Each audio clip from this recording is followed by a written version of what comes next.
राजनीति क्या अजीब चीज होती है। जब तक आप सत्ता में हैं, आप सत्ताधारी दल के साथ हैं, आप किसी भी बड़े प्रोजेक्ट का अनावरण करते हैं या किसी भी बड़े प्रोजेक्ट की नींव डालते हैं, आपका नाम नेम प्लेट के ऊपर लिखा जाता है और लंबे समय तक लोग आपको याद करते हैं कि फलां प्रोजेक्ट आपने कंसीव किया था या फलां प्रोजेक्ट के पीछे आपका दिमाग था। जम्बू जू, राजा जम्बू लोचन के नाम पर जम्बू जू का नाम रखा गया। 2016 में चौधरी लाल सिंह जब वन मंत्री थे, उन्होंने इसकी नींव डाली और नींव डालने के बाद आज साल 2023 मई का महीना खत्म हो रहा है और ये आप जम्बू जू देख सकते हैं। जम्बू जू में लोग भी आ रहे हैं, जम्बू जू में पर्यटक भी हैं, युवा भी हैं और आने वाले दिनों में यहां जबरदस्त चहल पहल देखने को मिलेगी। जानवर हालांकि अभी जू में कम है, लेकिन जैसे जैसे आगे आगे वक्त जाएगा जानवर यहां पर बढ़ना शुरू होंगे और एरिया इस तरह का है।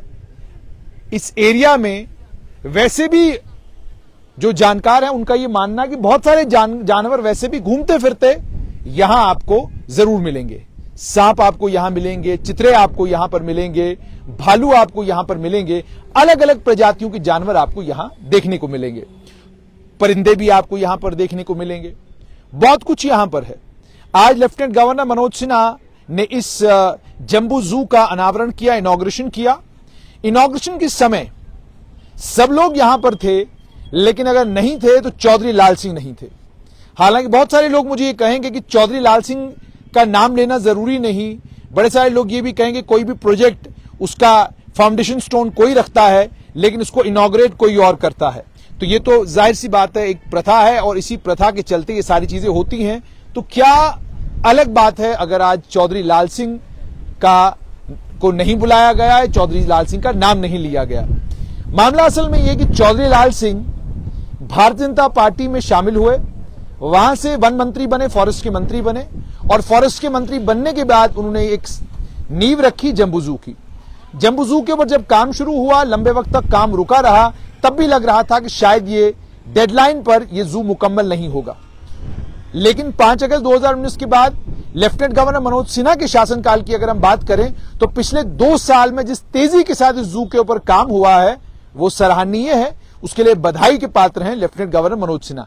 लेकिन आज का दिन कमाल का होता अगर राजनीतिक तौर पर आज चौधरी लाल सिंह किसके साथ हैं उसे परे रखकर, उसे दरकिनार करके उन्हें आज आमंत्रण दिया गया होता, उन्हें यहां बुलाया गया होता और उन्हें भी यहां पर इस जू के दर्शन कराए गए होते। उन्हें भी बताया गया होता कि जिस चीज की आपने नींव रखी, जो चीज रुकी रही, हमारे कार्यकाल में हमने 2 साल के अंदर अंदर बहुत तेजी के साथ इस जू पर काम किया और आज इस जू का इनॉग्रेशन भी हो गया।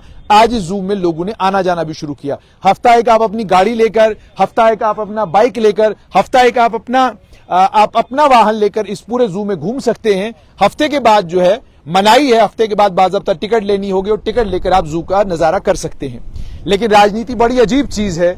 अगर चौधरी लाल सिंह आज भाजपा में होते तो शायद चौधरी लाल सिंह को भी आमंत्रण होता, शायद चौधरी लाल सिंह भी आते और देखते कि जिस जम्बू जू की उन्होंने नींव रखी थी, आज उस जम्बू जू का अनावरण हो रहा है। जम्मू के लोगों को पर्यटन का एक नया स्रोत मिला है, जम्मू के कारोबारियों को पर्यटन का एक नया स्रोत मिला है, जम्मू में रहने वाले लोगों को एक देखने के लिए या मन बहलाने के लिए खूबसूरत जगह मिली है। आज अगर चौधरी लाल सिंह होते तो शायद उन्हें यह सब कुछ देखकर उनका मन प्रसन्न हो जाता, उनका मन खुश होता। लेकिन राजनीति आज वहां पहुंच चुकी है जहां एक दल का आदमी दूसरे दल के आदमी की शक्ल नहीं देखना चाहता, जहां एक दल का नेता दूसरे दल के नेता को छोटा बड़ा ये सब कुछ कर रहा है, जहां एक दल दूसरे दल के साथ बैठना नहीं चाहता। आप खुद हिसाब लगाइए, लोकसभा जहां पर पूरे देश का नेतृत्व बैठना है, जो पूरे देश की संपत्ति है, जो मेरी आपकी हम सब की संपत्ति है, जो दुनिया के सबसे बड़े लोकतंत्र की संपत्ति है, उस दुनिया के सबसे बड़े लोकतंत्र की संपत्ति का जब अनावरण होना था तो विपक्ष ने कहा हम नहीं जाएंगे, क्योंकि इसका इनॉग्रेशन करने के लिए राष्ट्रपति राष्ट्रपति को बुलाया जाना चाहिए था, प्रधानमंत्री कर रहे हैं हम नहीं जाएंगे, ऐसा होना नहीं चाहिए था। ये लोकतंत्र, लोकसभा, राज्यसभा, हमारी पार्लियामेंट, हमारी संसद, ये किसी एक विचार, किसी एक विचारधारा, किसी एक पार्टी, किसी एक पक्ष, किसी एक दल, किसी एक व्यक्ति विशेष की संपत्ति नहीं है, ये पूरे देश की संपत्ति है। और जिन लोगों ने भारत का संविधान जब बनाया गया, जो लोग भारत के संविधान के निर्माताओं में से थे, उन लोगों को अनावरण के समय, इनॉग्रेशन के समय वहां शामिल होना चाहिए था, वहां खड़ा होना चाहिए था। लोकतंत्र का पर्व यह नहीं है कि आप किसी की विचारधारा के साथ, किसी की सोच के साथ या किसी व्यक्ति विशेष के साथ 2025 ये साफ तौर पर दर्शाता है कि किस स्पेस पर उसको लेकर काम हुआ होगा। इसलिए मैंने कहा कि राजनीति कितनी भी आपकी विचारधारा आपको एक दूसरे से वैचारिक तौर पर मतभेद रखने के लिए आपका ठीक है, लेकिन वैचारिक तौर के मतभेदों को मनभेद बना लेना, मनभेदों को एक दूसरे के साथ विवाद का कारण बना लेना, यह राजनीति नहीं है।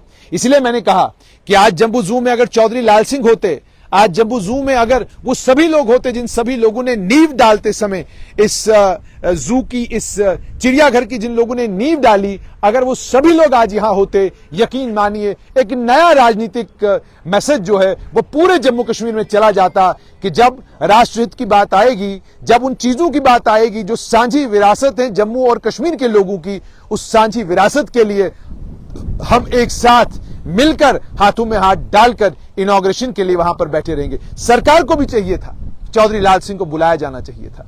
अगर चौधरी लाल सिंह को सरकार ने नहीं बुलाया, भाजपा की जिम्मेदारी बनती थी कि आपको बड़ा दिल दिखाकर चौधरी लाल सिंह को आज के इस समारोह में जरूर बुलाना चाहिए था। पहली जिम्मेदारी तो सरकार की थी। लेकिन चलिए मानिए सरकार अगर नहीं जानती कि चौधरी लाल सिंह कौन है, भाजपा तो जानती थी, भाजपा के नेता तो जानते हैं, भाजपा के प्रदेश अध्यक्ष तो जानते हैं, भाजपा के संगठन महामंत्री तो जानते हैं, भाजपा के बड़े नेता देवेंद्र सिंह राणा तो जानते हैं, और भाजपा के प्रदेश की इकाई के लोग तो जानते हैं।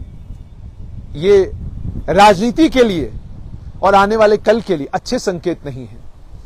मतभेद हो, वो वैचारिक हो, अच्छा है, लेकिन मनभेद में तब्दील हो जाएं तो फिर आप यही सीन देखते हैं कि जो व्यक्ति जम्बू जू करता रहा, आज जम्बू जू का इनॉग्रेशन भी हुआ और उसे न्योता भी नहीं।